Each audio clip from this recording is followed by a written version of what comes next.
nome é Amanda Silva Gomes, sou estudante da Escola do Deputado Renato Zeredo, sou totalmente a favor da greve. Queria manifestar minha solidariedade à greve dos professores do Estado de Minas Gerais. Eu sou a favor, porque um professor aproximadamente ganha R$720, enquanto o deputado, presidente de Câmara, ganha mais ou menos R$20 mil. Por quê? Os professores hoje em dia têm uma função muito importante no nosso país, mas eles não são valorizados. E acho um absurdo o governador Antônio Anastasia ter um salário milionário, que nem ele tem, para não fazer nada pela classe dos professores, que é uma classe muito importante no Brasil. Os governadores deviam pensar mais, ao invés de prolongar a greve e deixar os alunos assim, prejudicados.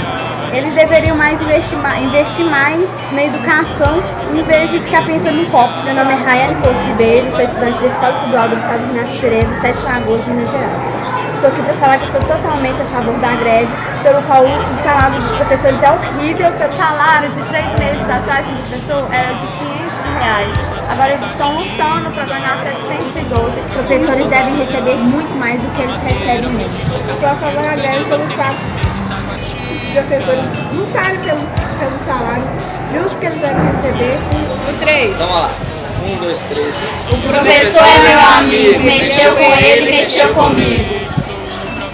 Ainda mais nós que é do medo,